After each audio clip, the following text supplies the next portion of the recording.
Damn. A Sam O'Nella 7-minute video about scandalous popes that I haven't seen? You know we got to check that. It's only 7 minutes. Share.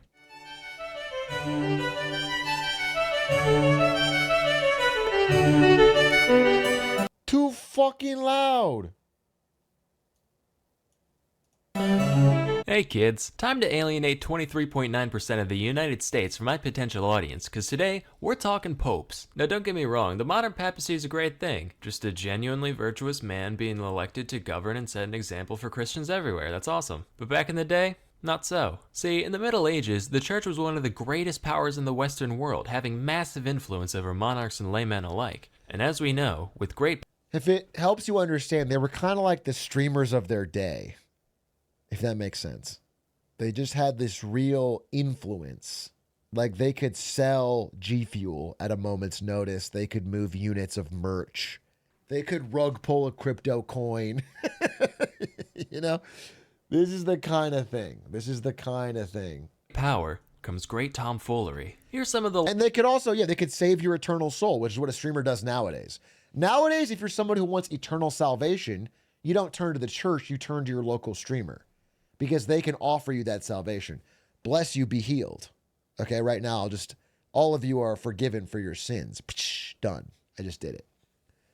Less wholesome popes that history has to offer. Pope Stephen VI assumed the pontificate in May of 896, during a time of great instability for the papacy, where rulers and families of all different shapes and sizes were vying for influence over the Catholic Church. As such, successive popes from this period often had different ideas about how things should be run. Stephen, for example, didn't much care for Pope Formosus, the guy... Yeah, I want to recreate, what were they called that Martin Luther protested?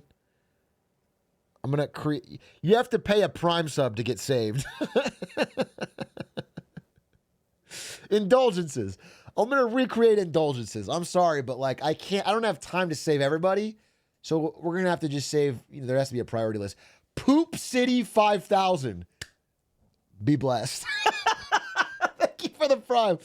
Thank you for the 8 months, Poop City 5000. You truly are one of God's chosen, and you are healed and saved.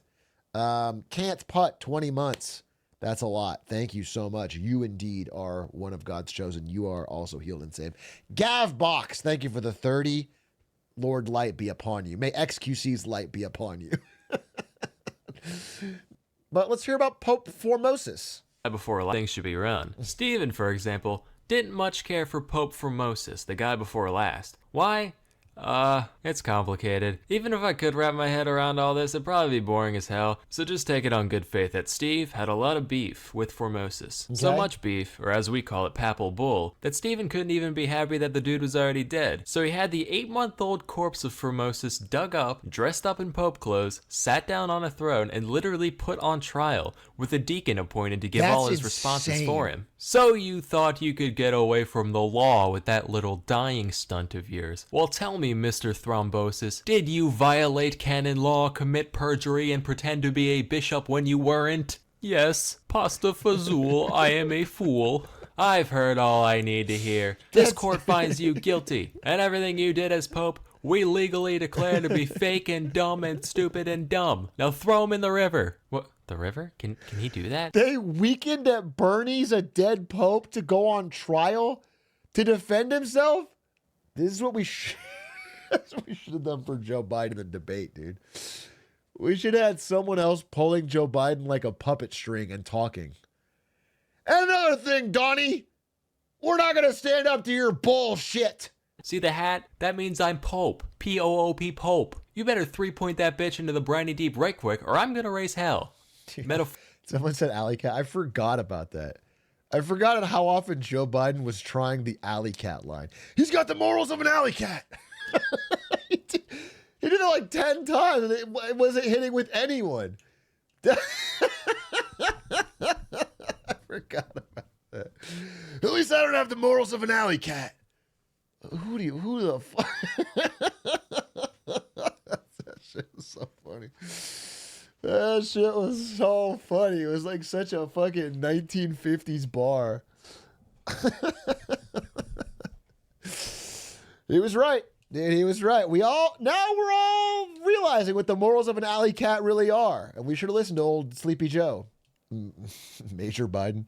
Metaphorically, so they threw him in the river. This whole thing caused an uproar among Formosa's supporters, and after Formosa's corpse was allegedly seen performing miracles at the riverbank, Stephen ended up being overthrown, imprisoned, and executed by strangulation. Jesus. The body, now slimy and disgusting, was fished out of the Tiber and reinterred in St. Peter's Basilica, where it rests to this day. Next, we'll talk about John XII. This guy already looks like one of my characters. Why don't we just, yeah, there we go. Dude, getting mogged by the dead pope that you dug up and puppet stringed is crazy. Losing a battle to the dead pope.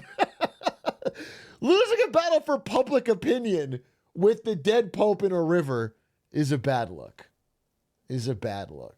I would say that's an overall colossal L. There you go. This guy ascended to the throne when he was just 18 years old, which is insane. If I was elected world's biggest hat wearer at that age, you better believe things would get real unpapal real quick. I'm talking gambling, hookers, setting fires, and toasting to the devil. And when you know it, these are all things John XII did. It's said that he took the sacred palace and literally made it into a whorehouse. Matter of fact, while researching the guy, I stumbled across this list of sexually active popes. This is a real Wikipedia. That's how you knew about it. we literally solved the mystery from earlier live. Holy shit. That's how you knew about it. Caught. What a callback. Holy fuck.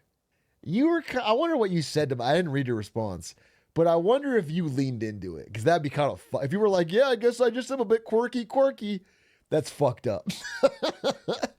If we find out that you pretended like you just happenstanced on it, then you should have been honest about where you... Wikipedia article. Take a hike, toilet paper orientation. Daddy's got a new favorite. John is featured prominently on this list, of course. He had a thing for widows for some reason. Personal... Retroactive theoretical bashing. That's what I'm doing. I'm inventing a scenario where I bash you and then I'm bashing you for it. You didn't even do it, maybe.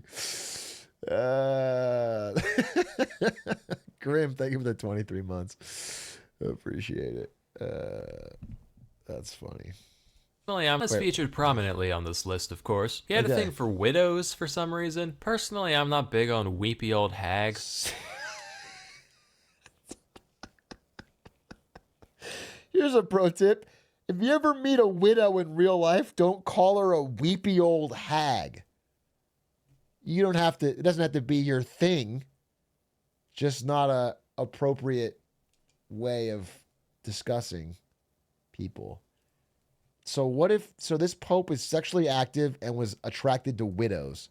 Okay. I'm more of a carefree young hag type of guy, but to each their own. He also banged his niece a bunch, which not the most virtuous act, but you know, Middle Ages and bloodline, fucking whatever. His playboy lifestyle eventually caught up to him though, leading to the Synod of Rome, where everyone got together to talk about what a piece of shit he is so they could kick him off the throne. Besides all the deviancy, there was a lot of things they had problems with. For one, someone once offered John some money to ordain a 10-year-old as a bishop, and he was just like, alright, I would have done it for free, honestly. Look how big those robes are on him. That's hilarious. He also had a deacon ordained in a horse. Totally unrelated. If you prime to me, I will make you a Catholic bishop right now in the Church of Streaming. Just totally unrelated, but that is on my abilities list. Grim, congratulations. You are now a bishop. What an honor and a privilege. Stable, just like, oh, for fuck's sake. All right, let's get this over with.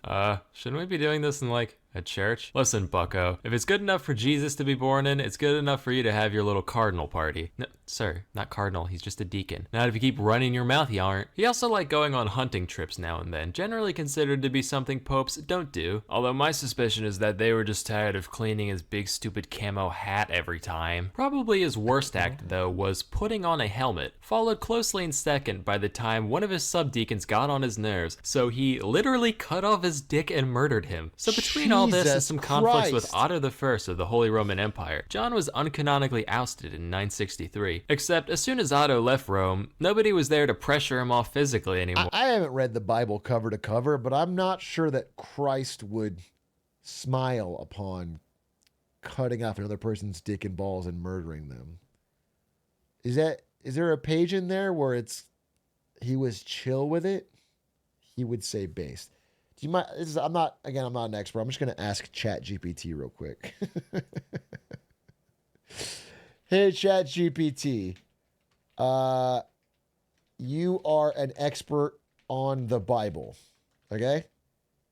What would Jesus say about cutting off someone's dick and balls and then killing them? Would he smile upon it or frown upon it? Jesus would certainly frown upon such an act.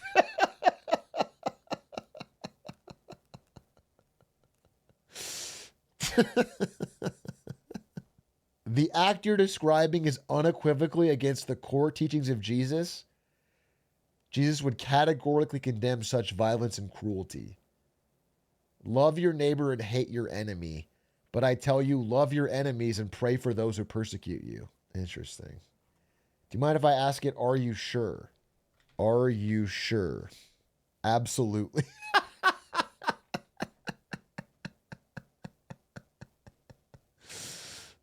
All right. I guess AI can be wrong, you know? In one well-known example, John 8:1-11, Jesus prevents the execution of a woman condemned by the crowd, insisting instead upon mercy and forgiveness, saying, let any one of you who is without sin be the first to throw a stone at her. Let he who is without sin cast the first stone. I've heard that. I just feel like, not to denigrate Jesus here, I feel like we should have a modern American Christian rewrite the Bible. Because this feels a little woke, what I'm reading. These things I'm reading are a little woke, a little fucking, little floofy. Put your sword back in its place. For all those who draw the sword will die by the sword. Love your enemies, do good to those who hate you, bless those who curse you, pray for those who mistreat you. This all sounds a little, feels kind of cringe. Jesus was a pushover. I'm just saying, based on this Bible, Jesus was a bit of a carpet, dude. He got walked over. He gets passed over for promotion, and he's like, oh, you know what? You deserve the job anyway. And it's like, bro, step up, bro. And that's where Passover comes from. Jesus didn't get the corner office, and they gave it to fucking Kevin. Anyway, I'm going to hell. Let's see what we got here. More. So John was like, lol, just kidding. Rounded up all his groupies, kicked the new pope off the throne, and continued his role like nothing happened by early 964. But just a few months later, fate caught up with John, and he died the way he lived.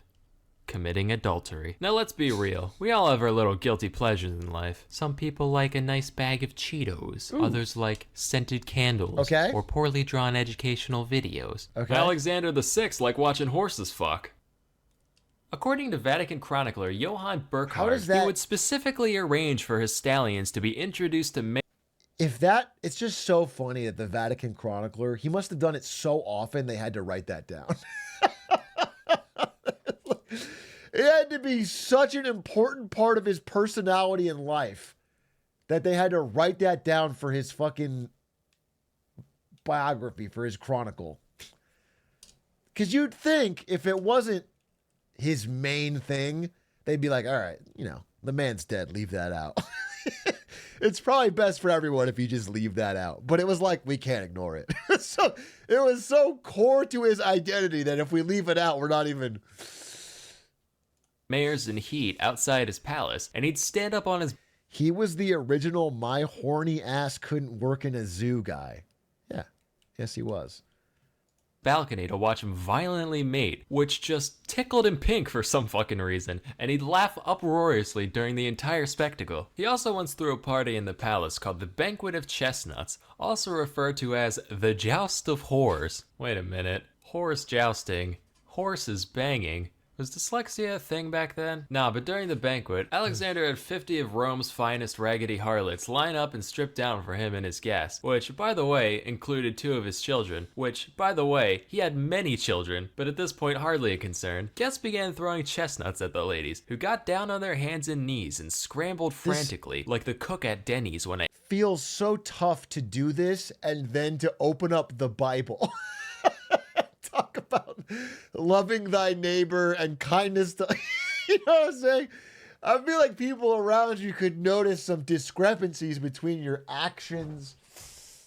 They held him at gunpoint, trying to collect as many as they could. After this went on for a while, Alexander was like, alright kiddos, game time. Whoever can bang the most broads before the night's over wins Rome's finest silks, and the only condition is that anybody who makes a joke about nutting on someone's chest gets disqualified. It's too easy. This is all according to that one Johann guy, mind you. Some secondary sources differ pretty significantly on the more lurid details of all this, so do take it with a grain of salt. But at the same time, this guy was the official record taker for the ceremonies he was involved with, so it seems equally likely to me that the other guys just wanted to save a bit of face, but who knows. In the end, primary sources are usually the most reputable source of information. After all, what better way to learn about stuff than from people who have direct experience in the subject? That's why you need to try Skillshare. Holy, good transition. Good transition. Pope freak-offs are crazy. I would agree with that. I would agree that I think even a mild Pope freak-off is crazy because they shouldn't be having freak-offs. You know what I'm saying?